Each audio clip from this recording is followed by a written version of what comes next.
He needed a companion.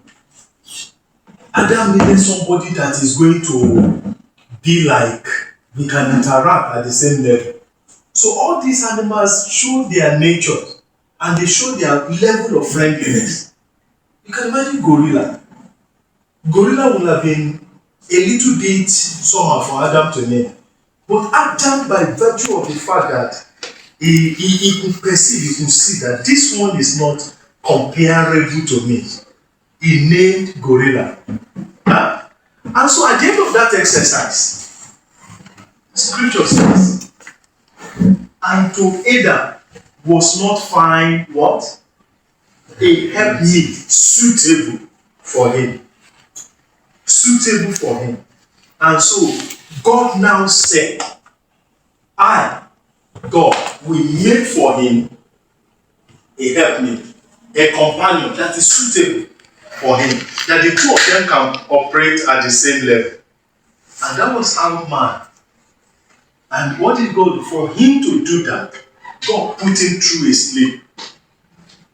And he was unconscious. And God took that which comes from him, a rib, and God formed a woman. Now, by the time he brought, Adam woke up, God now brought the woman. He now, the same way he brought the other animals. So he brought this woman. So the woman came. As he came, Adam looked at him and said, wow, this is what? Bone of my bone and what? Flesh of my flesh. And Adam observed her and said, she shall be called woman. That it shall be called man. But this man has a womb. So woman simply means womb man. That's it. That's what we should have been pronounced. When we say woman, it's actually womb man. A man with a womb. If you see, there is nothing that is in a man that is not in a woman. The only difference is what? Womb. And because of the womb, then the sexual structure is also what? Different. If you are talking about breast, if you look at it, you have breast. The only thing is that your womb might not necessarily be protruding like the other one. Yes. But the only thing, that womb needed a different female structure. A different structure. Let me not use female. That womb needs a different structure to be able to accomplish a purpose. So a womb man, that is, this man is with a womb, and he got it right. And then Adam said, this one is a flesh of my flesh. Gorilla, dog. Do you know in America, all these developed countries, you know, some people did not marry. They marry their pets. Do you know? They are so fond of their pets. If you see some of them, when they talk about their stories, somebody is crying because the pet is sick. Some of us will look and we just feel like it's like you just get someone like it and slap her. So what are you talking about? Pets. They are so fond of their pets. If you see them, they take the pet to the hospital and they do surgery. The veterinary doctor, they do surgery and the person is outside. And the person say, how is it? And they give names. How is Alex? How is Alex? You know, they call those pets different. How is William? William is the dog. How is William? They just want them to hear goodness. They hope everything is well. And you see the woman becoming emotional. It happens to man too, some men too. Becoming emotional. How is it now? Is he okay? The surgery is successful? And then the doctor will be talking to them as if human being is the person. If anything happens, you will see the weeping and wailing. You will see the weeping and wailing.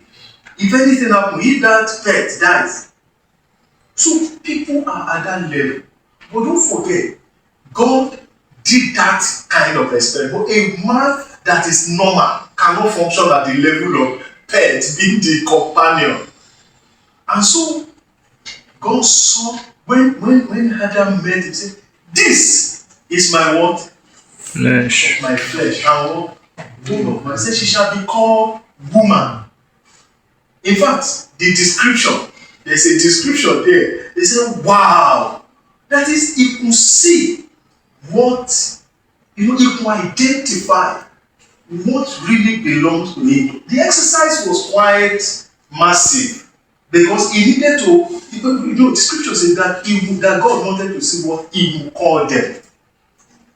He would call them. So, and he saw this, he called this, he saw that one, he called this, and every one of them named. But to that man, there was no one similar to him. No one that can come to that level of companionship with him. And I felt that God must have clapped for him, that this one is really a man that understood what we are doing here. So in the same way, we all will have to identify that personality that we are going to have to couple it for forever and ever. Till death do us part. We have to identify. And the identification starts from you understanding, you and I understanding some principles. And so if we don't understand principles, it may not last. It may not last. Now, as we are seated now, I'm going to ask some questions. You realize that we have different perceptions about a female person, right? We have different perceptions. No, your perception is going to reflect heavily on your decision. It will reflect on whether you even make that commitment at all at the right time, or it is much later you realize that you need to make the commitment, because your perception will shape your reality, will shape your marital reality. Your perception will shape your marital reality. So that's why it's important that we understand some basic things about what we want to go into. And those of us that have gone into it, you can start comparing notes. What I have gotten into, how have I fared in it? Yours sincerely, a lot of this knowledge, I did not know. I was a good Christian. But God has a way of also reshaping you, teaching you, so that you can be able to have the best in a marital relationship. So that's that. It's important for us to. Now, next one. If I am saying I want to how to marry, and we have said the first is identification. What do I need to identify? Now, you who want to marry, all your mind is that I want a woman in my life. I want somebody that I too will call, we will call ourselves sweethearts, right?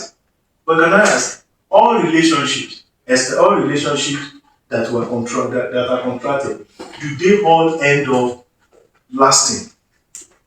Have you seen two persons that were once fond of themselves, separated, fought, and even get into the social media, abuse themselves thoroughly? Have you seen two persons fight and one kill the other? Hello? You've seen or you've read?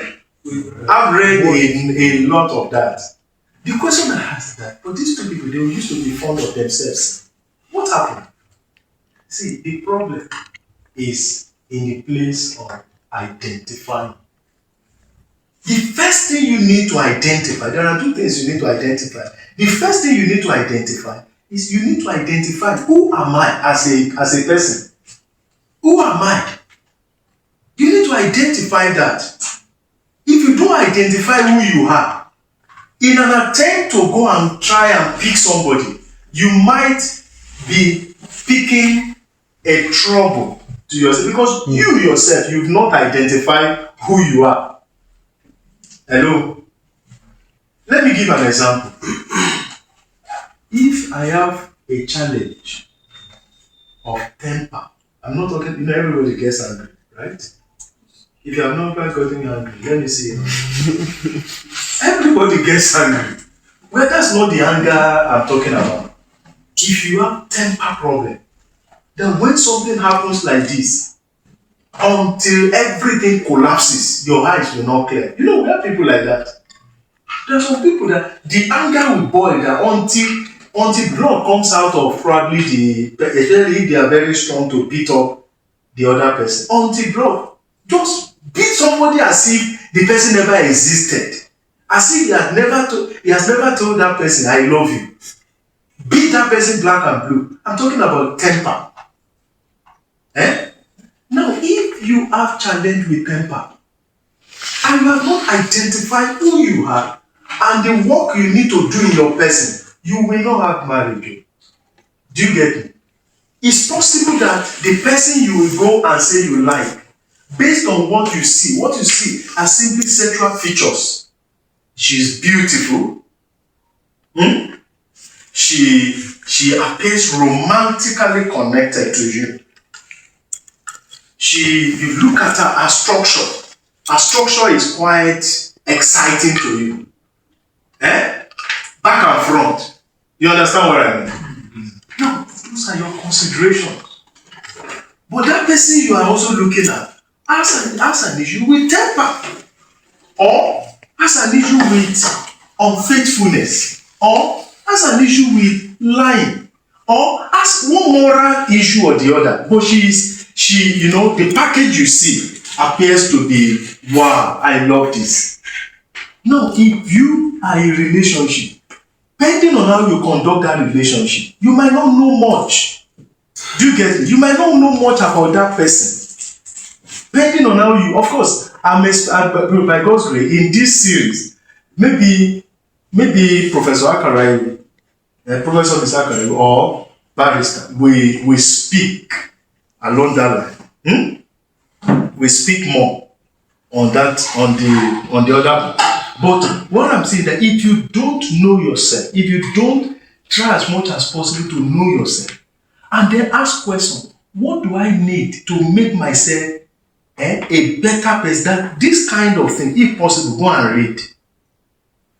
read and see what can boisterous temper do in a marriage. And then you get all the possibilities. And then your eyes are open that, oh, if I continue my temper issue, I am headed for wahala. Because the person provoking the temper in you might have one area of moral challenge or the other. And at the expression of that moral challenge, you are what? You are what? You are fired up to fight, right? You are fired up to say, you always lie. And you out of your temper, beat her up. We've seen people who kill their spouses. Am I correct? We've seen people who will beat up that person and throw her out of the house. And so on. So you must first of all identify, who am I? That is, what are my tendencies? And you can know yourself. So what you need to do is to be very factual. Don't lie to yourself.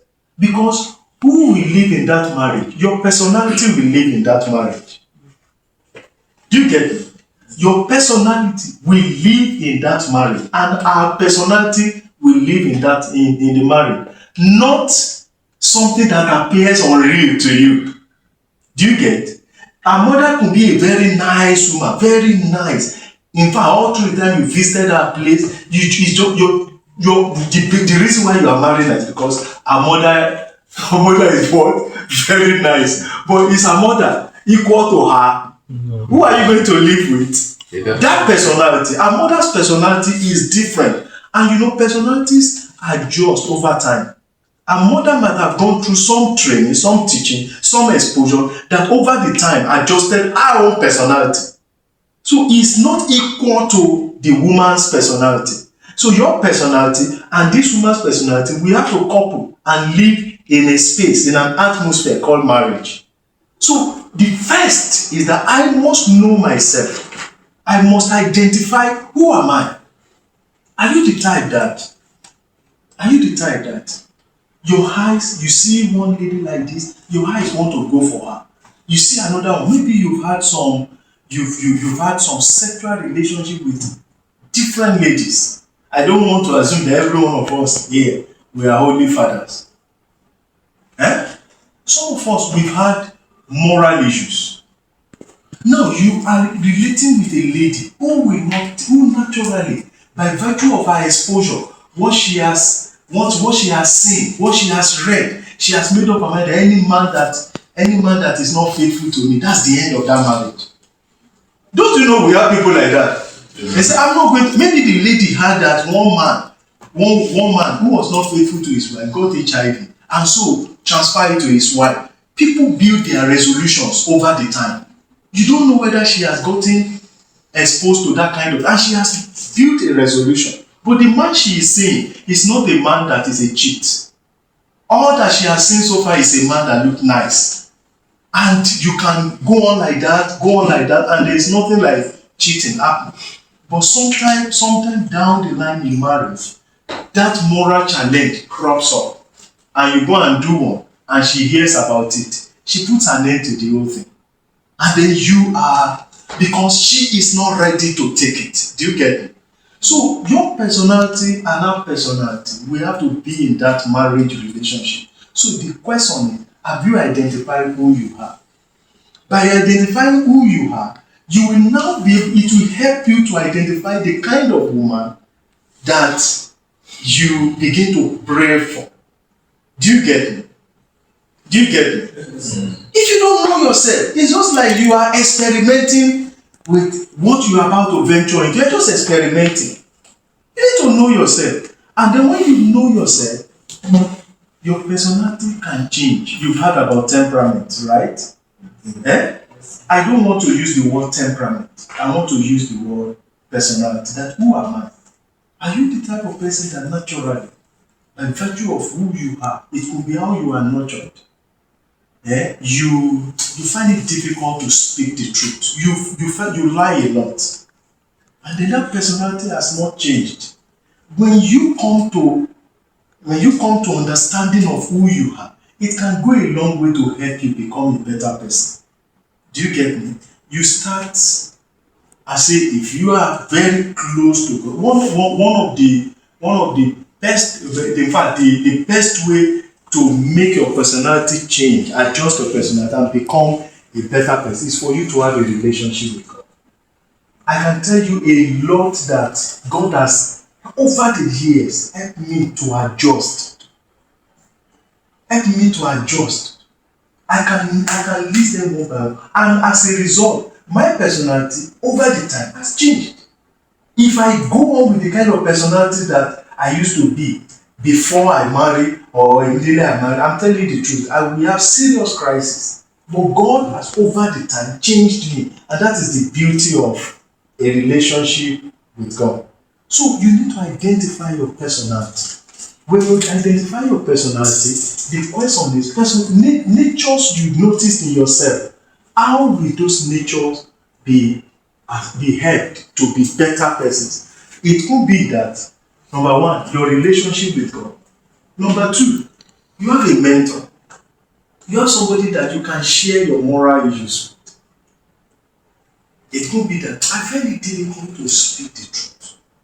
I find it difficult to be faithful. That I've seen that when I'm in this relationship, I'm dating 2 or 3 girls. Those are the tendencies I see in me. I want to change that kind of nature. That is, I want to change that personality. Why? The marriage, when we say how to marry, it's not just about you two go to do Ibaku and then that's it. We're talking about marriage that is successful. Do you get it? Marriage that is successful. So, you need to look at your personality. When you are realistic to yourself, it will help you. In fact, by helping, I remember somebody was saying that when he married, he noticed that this is the challenge of his life. And it wasn't an issue for him. Because he already viewed that if this thing happened, he will do this and do this. He will do this and do this. And that is, let me give an example. The person he said that he noticed if he was exposed to cooking, and over the time he could cook well. And then he told himself, if I marry a woman that cannot cook well, what would I? And he has resolved it himself. I will teach my life how to. Do you get it? Do you know that that alone can make another couple to their marriage with a crisis drill? Do you know that? What is, I don't know why I married this kind of, you can't cook, you can't do it, and you complain and complain and complain until that marriage becomes dysfunctional.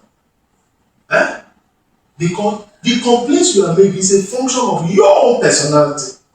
Somebody else is not an issue, but to you it's a big issue. So it's important that I need to ask myself, and the job will be done now. Who am I? What are my tendencies?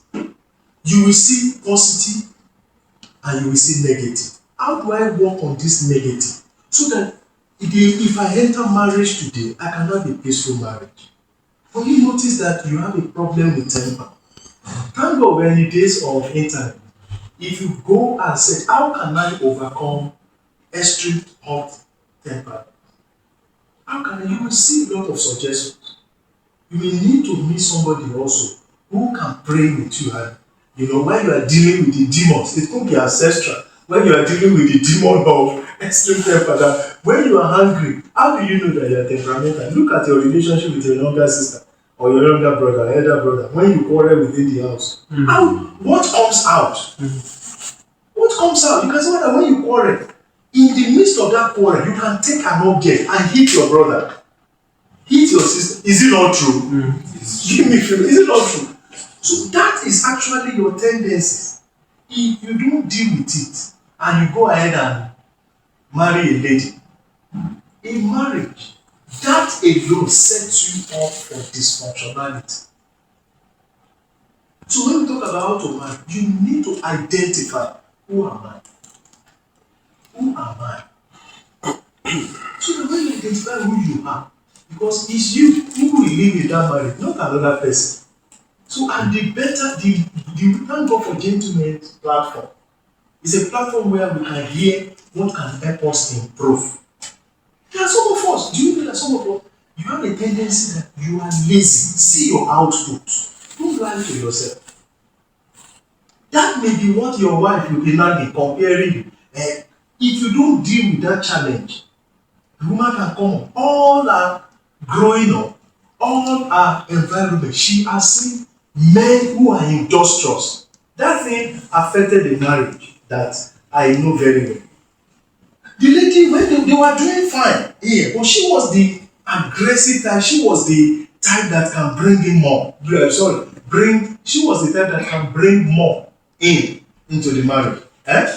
Then suddenly, she has hope. Started going to Lagos. Did 1 or 2 trips to China. And then she began to come across men that are very industrious. You know what happened? When she comes back and see that her husband that appears laid back, war began. But before that exposure, it was like we are cool. But when she started being exposed to how men were fending, how they were bringing in resources to enhance the hope, so her eyes began to open. That marriage crashed. That marriage, the two of them, they are Christians and they marry in the faith. That marriage crashed. Right now, one is in UK, the other one is in Finland.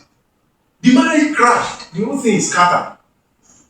And what was our issue? Our issue was that always comparing.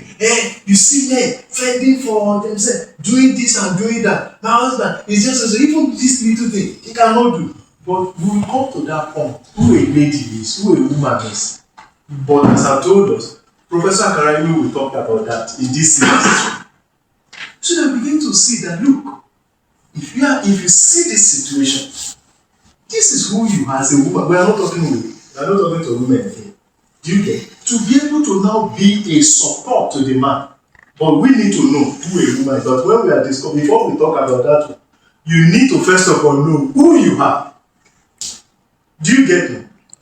That puts a lot of pressure on that relationship. Because the woman suddenly discovers other men that are fending, that are industrious. So she comes back home, lacking wisdom, and began to put pressure on her married, wanted to change the man to become what the man is not. But before we get to that level, you as a man, do you observe that you are laid back? Do you observe that you don't get to achieve much? Do you observe that you are not industrious? So what can you do? The reason is that you may end up marrying a woman who is very industrious and she has sharp mouth to criticize your own lack of industry. Do you get me? You love her, but when she starts that side, you want to run away from her. So you need to look at your tendencies, weaknesses, and then also your strengths. It will help you by coming up with how to overcome the challenge. We go a long way to make you a man that is prepared, that is ready for marriage. If you're a man that you tell your wife that you are going to, and then if you know, some of us, especially in this culture, I noticed that when I came around, I noticed that this culture is a culture that encourages and group thing, Igbo culture like group. Yes. Group. What do they call it now? 8th grade. And then you want to do something now. You have what is called friends of, what do they call it? Committee of friends. It's a culture that encourages group thing. And a lot of these group things, they may not necessarily be advancing positive values. Do you get it? They may not be advancing positive values.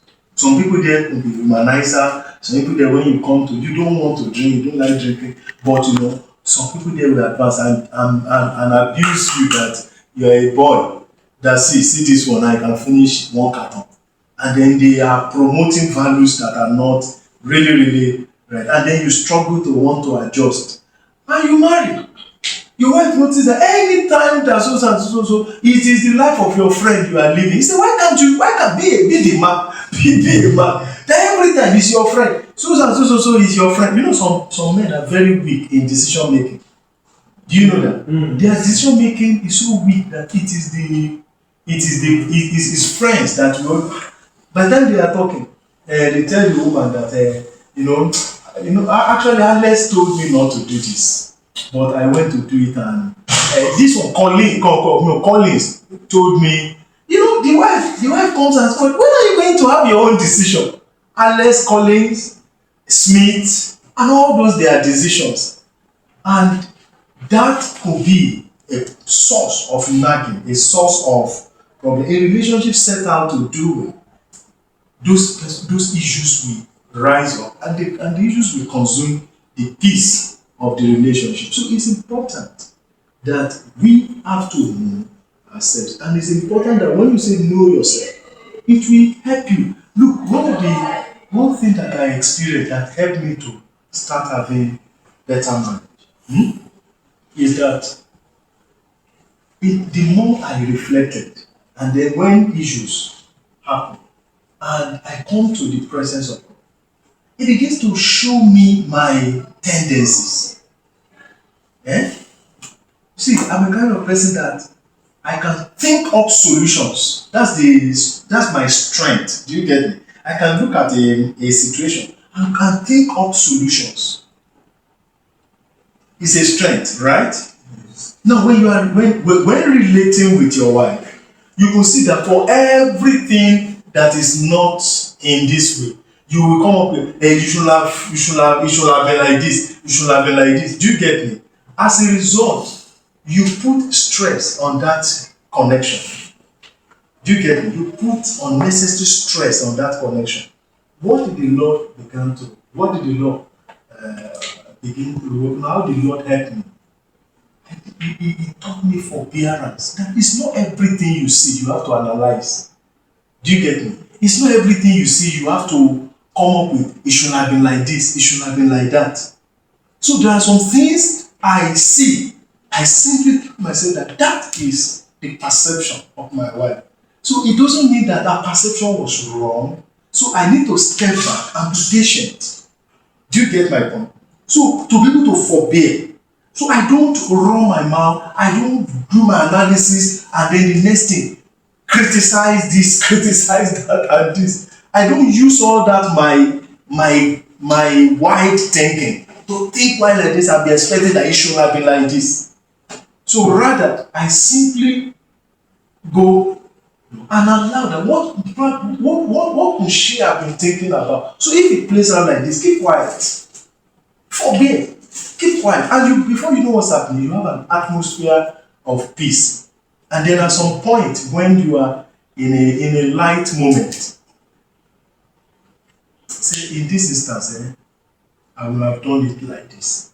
Say well, the way you did it was not altogether wrong, but I think if this thing is to play, it is done like this, the result you get. And I've discovered that all that my suggestion, not doled out at the point of that matter, started sinking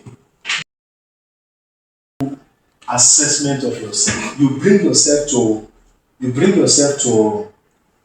they call it round table, in essence, a point of, discussion with yourself, and tell yourself, what kind of man am I? That is, what am I? What's my personality like? You can say in the area of, you can say in the area of ambition, what am I? Don't lie to yourself. Write all those things. You might see gaps. You might see a lot of gaps in your person. And then when you now do your analysis, how can I overcome this? How can I overcome it? One thing that I develop and I believe strong, do you know that when some husbands, when they are in disagreement with their wife, or they are quarreling with their wife, do you know what a lot of men do first? Especially if it is the man that is empowered financially. What will the man do? Stop giving them resources. He uses resources. He first of all stop the line of resources and fight his wife. Do you know that that's what natural? Do you know? Hello?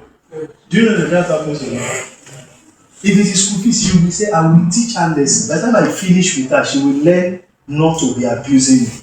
Cut off resources. But do you know do you know one thing I saw in the scriptures? I discovered that you can have disagreement with your wife. But when it comes to resources, don't deprive the flow. Do you get me? The two of you may have disagreement. Whether mild or don't cut off the flow. Best. Yeah. I'm talking about what I have seen in the scripture. What depends? Go on. If the woman is extravagant with spending money, always buying fashion, when you give her feeding money, she converts it to buying clothes, buying wig and all that. Will you continue to have it? Please, who can answer that question? Hello. The question she asked now, the expression you mean, will you continue to give her money? Who can answer? There's nothing wrong with your wife wanting to look good. She's your wife. See, I'm talking about. No. Yeah. Hello, I'm the one judging. Okay. He has expressed it from his own perspective. Leave him. Okay. Yes, other contributions. Yes. I will communicate to her and tell her that this is the amount of money I can give her for now, depending on what I can do, like my level. That if she goes on to spend the whole thing, that she should not be expecting anything from you. Okay. You see, the answer that we are giving. Your good answer, and then good question you asked. Let me tell you. See, it's one thing that as men you need to know how to manage your home. You are as the head. You need to know how to manage affairs. You are going to marry. There are out of the women out there. You are going to see somebody who is naturally, by virtue of her exposure and growth, extravagant. Am I correct? Yes, sir. And you are going to have the one that is, I don't want to use the word stingy. I want to use the word hoarding. You know, when somebody hoard, If it remains, there is change, 5,000 change that she can use to still buy something of 2,500 another. She hurts and be asking you to bring another one. You are going to see all that. But you see, ability to run a functional relationship is to look at your tendencies, the personality of the tendency. You can see it, and then being able to manage it, being able to help create a shift without being forceful. I don't know whether you are getting me. I can't have a relationship where she is extravagant. Extravagancy is in her personality. It's not something that she willingly wants to do. That is who she is. Do you get me? Now, how can I, in our relationship, how can I manage that challenge to ensure that matter does not really, that matter is so taken care of that it does not continue. Our personality does not continue like that. I don't know whether you are getting me. How can I? That's the beauty of relationship. When you're in a relationship, there are things you do. You expose that person to some other aspects, or you get a counsel that can help give enlightenment. If somebody is hurting, do you know that one also is very, very. Do you know that? I've seen men who say that I will do this, I will do this, I will do this. If she asks anything, she will never bring it out. Have you heard that? Because it's easy to say that somebody is extravagant. What of the other side? The two of them are dangerous ends. So, but the relationship, like for instance, Collins, right? Collins married just a few weeks ago. In that relationship, the personality of his wife is what he will see play out every day. Right? Yes. And the wife also will see his personality play out every day. Now, if you have some toxic aspect of your personality, like extravagance, hoarding. I don't want to use the word stingy. Is stingy and hoarding? Stingy and hoarding, are they the same? Stingy, hoarding. They are not the same. They are not the same. Okay, fine. Let's define when somebody is stingy. What happens? It means the person they have and willingly will not want to bring out. What of hoarding? The person is just trying to manage for future. That's hoarding. Because when you buy goods and you don't sell, you're hoarding because you want increase in price, and then that is the time you want to sell. That's hoarding. I think in hoarding, there should be a reason why you're hoarding. And that's being stingy. That's the thing. So in business, when you buy goods, your people are selling, you're not selling. What you're doing is you're hoarding. You're not stingy. You're anticipating to sell when others has finished. No, let's leave business. Let's leave business. So even when you give someone money and you give the person money for something, now the person chooses to cut down costs and reserve some resources. That is hoarding. That's prudence. That's prudence. It's prudence at the same time. It's prudence at the same time. It is hoarding because the person is believing that I will go for hoarding could be positive. Yes. Hoarding could be negative. Yes. Is that the picture? Yes. Yes, sir. The picture. Hoarding can be both negative and positive. Okay. So when it is negative, that means a woman has some resources, but it makes the husband, at that point the man does not have that amount, but it makes the man to by force go and fend. Do you get it? She has something that she could have brought out to bring relief to the family, but in her own way she will report and say, is it not my husband? She will go and look for money, and the man is saying at that time they not paid for this project and not. To her, the money will come. Go and look for it.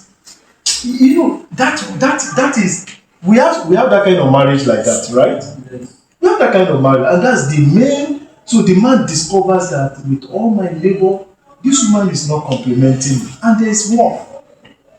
So, but whichever experience we have, man, the way God created us, you and I, as a man, there's no matter that we cannot manage in the garden of our lives. What would you do in that state? Like, What if the woman is not putting effort um, to change? What would be the like your reaction as a man? Should you continue to Spending. see? Listen, please. If you are in a church where before marriage, before you marry, it's one of the things that I want to talk about much more. Before you marry, if you're in a church that does not offer you sound premarital counseling, do all you need to do in your church. Still seek for strong premarital counseling. Like in our system, we have very strong premarital counseling for as many who are ready to open their heart and receive those counseling. We have resources, we have highly resourceful persons in the house that can take you through what it takes to marry right. Do you get me? Once, for instance, let's say you go to Catholic church and you attend this forum, you might have done all the protocols. You might not yet have, maybe you don't know, but let me recommend to us, seek to have very strong premarital counseling. During that period, a lot of things are explained to you. It's not a matter of what if you now marry a woman who cannot change. You will have been able to understand how to mitigate. We're dealing with our tendencies, Adamic and other things. So how do you get into a relationship that you will run it successfully without having issue? Let me come back to you. Right from that's why we realize the profitable courtship is still in the line of how to marry. How can you have a courtship where you position yourself for good marriage? What are the things you are expected to do in a courtship relationship? That is, you have now identified the lady. You are now in a relationship. What should you be doing during that period, whether months or a year before the marriage? That's where some of us are getting it wrong. You don't engage in activities, learning that will build that relationship. When you get into it, then you enter into it. All the things you could have done to be able to help your heart and your spouse heart to be properly located towards a good marriage. Then you get into marriage. That's when you realize that we don't know, and that's why that one of the killer of good courtship is sex. I remember on radio, Professor Akarayo, madam, on radio years back, when doing delivery, that when you are growing relationship, you are in a courtship relationship, you are growing it. The moment sex enters, sex suspends your capacity to grow that relationship. And it's true. Sex will take you into another world. Fake. When you now enter into that marriage, you will now bring out, you know what is called carryover? Carryover of carnality. Carryover of the lions and tiger and dog, demons, in what you could have dealt with before marriage. You carry them over. You will need to be patient to be able to now straighten your path, or else the fastest route is to dissolve that marriage. Sex is not something that enhances relationship before marriage. Sex kills relationship. It stifles the life of a relationship. Your capacity to grow. She said it in that program. He said a premarital, that is courtship period. It's a time to talk and talk and talk and talk, communicate, express, then make the changes in your. It's a time to talk because you are looking forward to that play. The other person will have the grace to want to adjust. Will come. You bring out who your person and who a person is, and you discuss. You talk on this, you talk on that. You will disagree on this. Read books, exchange this, go listening to this counsel, pick this tape. You have a lot of resources in the time we are in. So to be able to now explore the world of knowledge, I mean good knowledge, so that you are better prepared. It's not a time, well, I'm not talking about culture. Maybe barrister is talking about that in another song, so that we are better prepared. But what we are talking about today is identify. But just know that in the process of building a relationship, if you build right, you will enjoy marriage. But if you build deceptively, you will get into marriage and struggle. Because let me tell you, to be candid, when you meet a lady you really love, the body will continue to run riots. Eh? Hello? Is it not true? Those people that are married, when you are in your courtship period, when you see yourself, are you not romantically? It's like it will happen now. Is it not true? Eh? But when you make that marriage to be well cultivated, you know what you discover? You might even discover that the two of you have no business going into that marriage. Yes. Do you get me? You will discover that anytime you sit down, you argue, and the person will both, you can't tell me that one. Piam, he has gone. He walks away. And the other person says, to hell with you. He walks away. Then another day you come together. You say, I'm sorry. Those are the things that you need to observe. Do you get me? In marriage, when they come, those are wahala. So you will see in the process of your relationship, you will see when you get into marriage, sex is no longer an event. You know, event, when you are going for an event, you dress for that event. Yeah? Sex is now an activity. It happens. You will now see all the issues coming in. You will not be able to do sex. Do you get it? That's why premarital sex is not, it doesn't build anything. Now before we round up, who is a lady? When you see a lady, what do you think that a lady is? Yes, let me get your perspective. Yes, who is a lady? We are talking about identifying who a female person is now. Who is a lady? Who is a woman? Who is a lady? Yes? Yeah. Personality, right? Yes. Okay, I see a woman as a person who is compared to a man mentally, physically, and emotionally weaker. Mentally. Yes. We have women that are Yeah. But let's hear you. Push through your view. So that's how I see women. Physically, emotionally, and mentally weaker. Okay.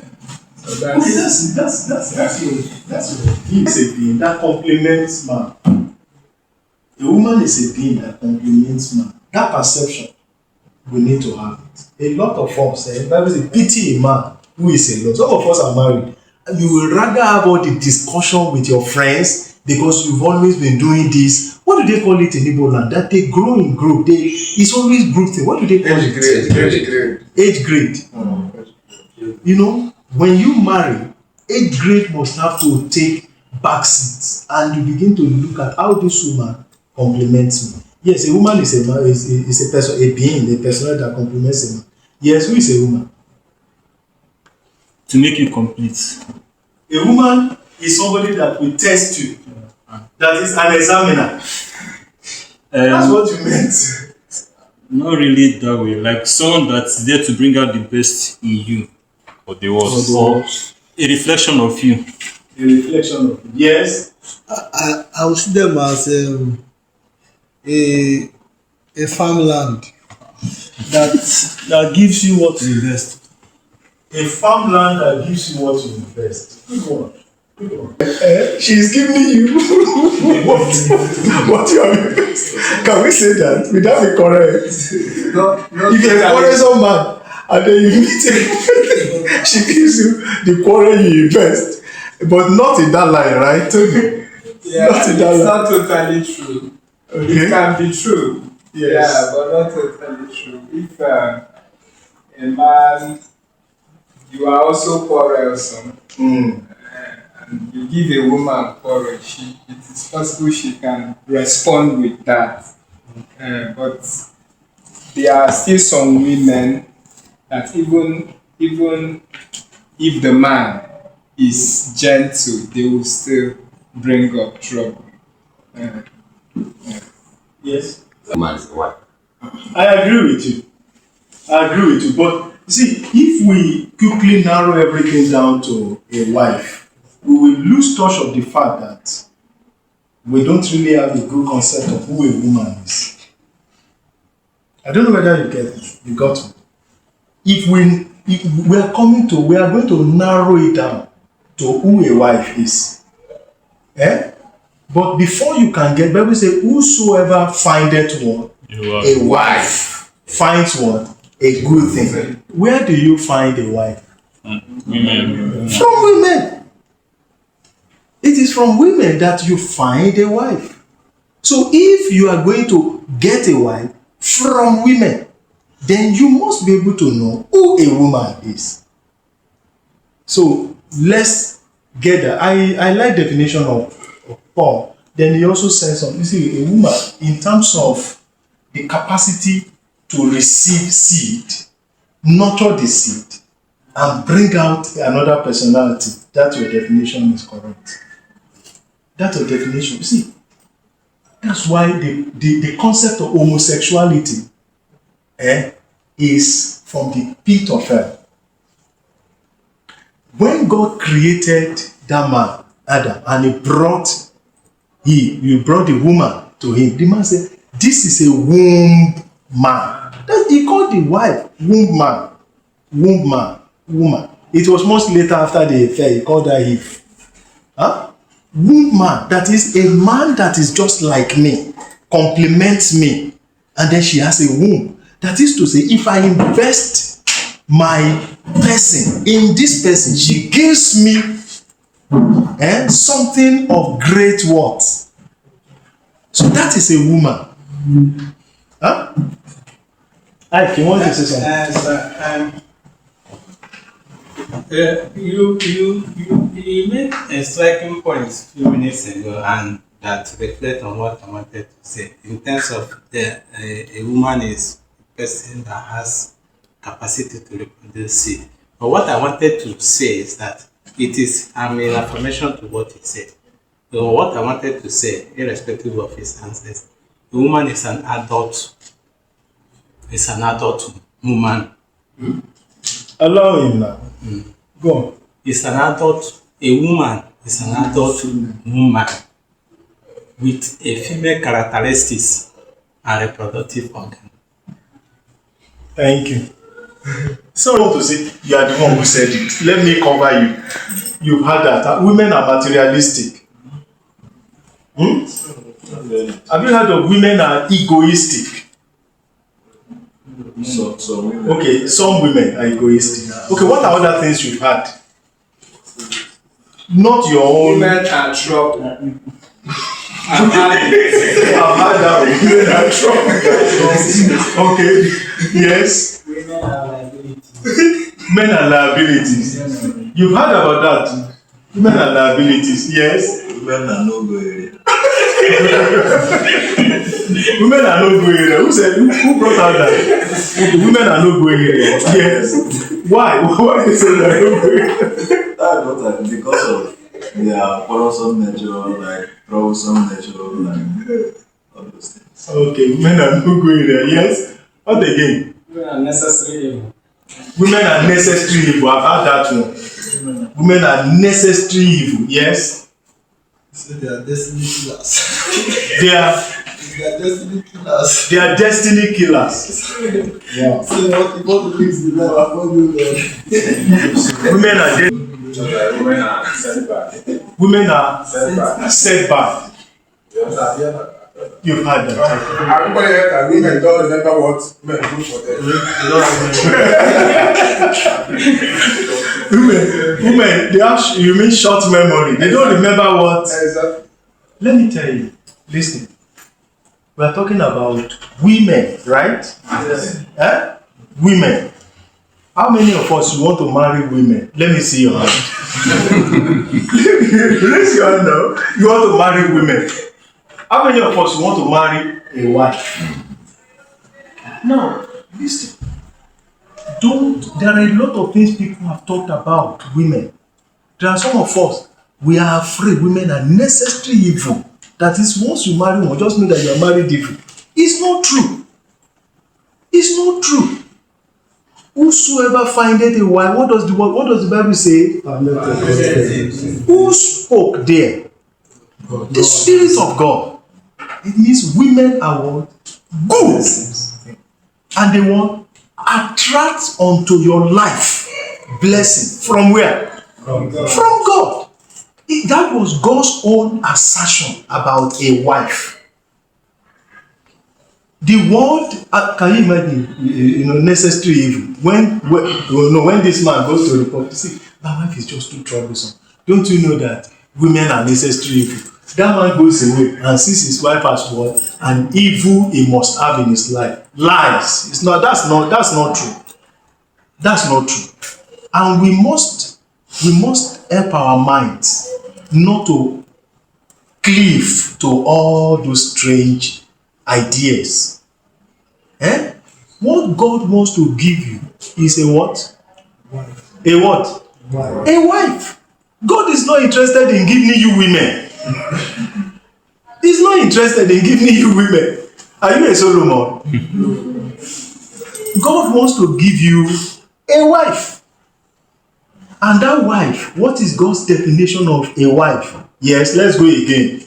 Whosoever findeth a wife, yes. What's the first definition as far as God is concerned? Good thing. And when God says good means excellent. It's an excellent thing for you to have a wife, to be married. So you must desire it. And you must also learn what it takes to build a relationship with your wife. And then do what? A good thing and obtains favor. In essence, through a wife coming into your life, your life opens up to favor. Have you heard of people who say that they could not have been anything if not for their wife? Have you heard that before? A lot of men, believers say the only good thing I have in my life is this woman. Do you get me? About that, let me tell you what Barrister and I, we were together during the election that we did last. We voted in the same place. The current secretary to the government, he said something. We were interacting with him, and we said that we are going to invite him to our forum to share with us in one of our meetings. And he said, me, he's a big man, he's a professor. And he's a very successful man. He has achieved. And you will know that this man, quite eloquent and intelligent. And the man said something. He said, if it is for me, he said, the only person that achieved who I become today is my wife. He said, I was a useless human being. That was a man talking. He said, I was saying that most of the people that were his colleagues in higher institution, in secondary, that they never believed that this one, among all of them, this one will amount to anything. He said, but his life turned around when he married his wife. He said his life turned around. That the only person that he respected more was his mother. He said, but the day his wife, he said, whatever he has become today is his wife. That, and I've had a lot of men say that. What does that tell us? God is not lying. Let's go again. Whosoever finds a wife does what? Finds a good thing. Your wife is a good thing. Don't believe any other thing. You are not meant to marry women. I'm not meant to marry women. What I need to do is to find out in the constituency of women, female person, for me to ask and allow the Lord to help me to be able to find out that wife. Once I find out that wife, I find out what? Good thing. Whoever you marry, and those of us that are married, let me tell you, no matter the one or two wahala that you have gotten a good thing. I'm telling you. You have gotten a good thing, an excellent thing. And the Bible says, on the premise of this good thing, what will happen to you? You obtain favor from where? From God.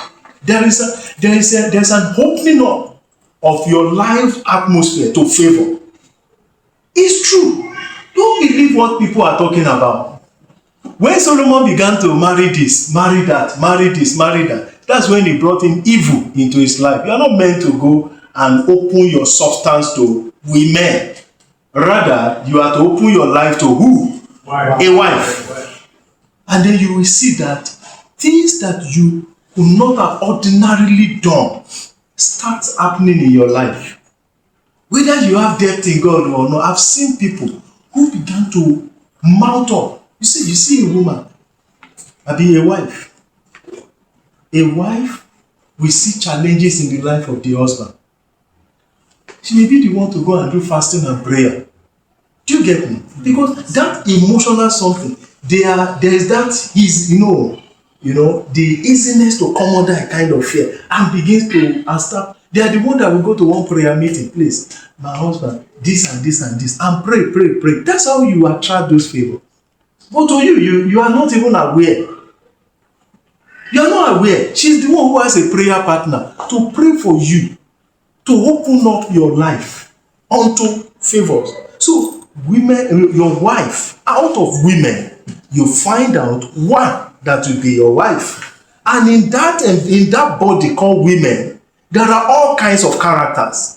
The characters you have explained, you have expressed, they may be actually true. I don't want to say they are not true. Do you get me? They may be true, but you are not for that. You want to bring out this one personality who is a treasure, who has what it takes. And in going into that, number one, you have to take time and pray about it. In being able to get out that person, it's like a pool. It's like a pool. It's like what will I call it now? It's like a space. And you have female persons in that space. But out of that many, you are going to have what? Collins, how many have you got? How many have you got in that space? And what is the name of that one? Wife. Not women. Don't join them in saying women are this, they are necessary evil, they are troubles, they are this. Thank you very much for watching. Please like, subscribe to our YouTube channel and share our videos. This was presented to you by Gentlemen with a Mission, rare men who make a difference in today's society. If you're a young man, we advise that you follow our channel and share to your young men, the friends around you, your brothers, your uncles, so we can make transformative men in a society like this today. Thank you very much. Like, subscribe, and share our videos.